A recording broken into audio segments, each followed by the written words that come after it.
Bonjour et merci de recevoir le pain de vie chez vous.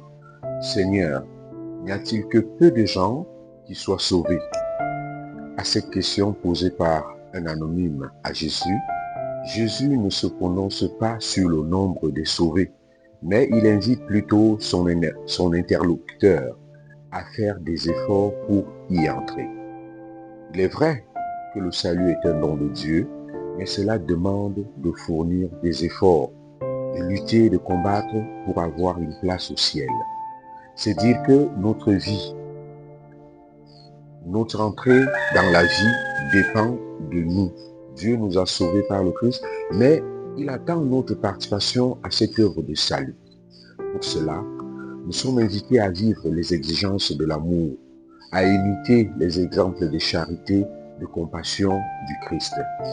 Il se trouve alors qu'être baptisé, être communié, confirmé, aller à la messe, prier tous les jours ne suffit pas pour être sauvé. Il ne suffit pas d'être baptisé, d'être dans une église, d'être dans l'église pour être du Christ. Il faut encore que l'Église soit en nous. Il nous faut alors nous conformer à la vie du Christ, suivre Jésus dans une vie de foi vivante et persévérante. Jésus nous demande de nous efforcer pour entrer par la porte étroite. Cette porte étroite, c'est celle de la charité et du partage avec les pauvres.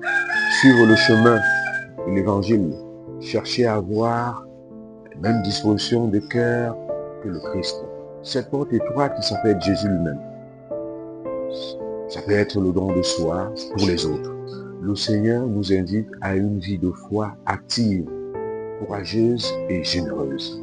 Entrer par la porte étroite, c'est choisir de faire de Jésus le centre de notre vie et non un simple invité. C'est choisir de vivre l'amour en vérité de manière concrète et quotidienne. Cette porte étroite est une forte image pour nous dire que le salut n'est pas une évidence, un acquis. Il ne suffit pas d'être chrétien, d'être né dans une famille de croyants.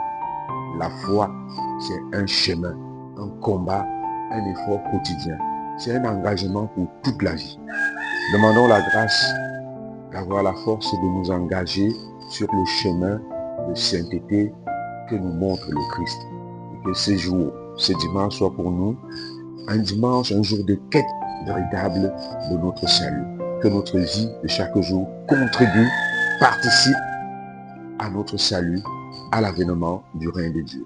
À tous et à chacun, nous disons bon dimanche.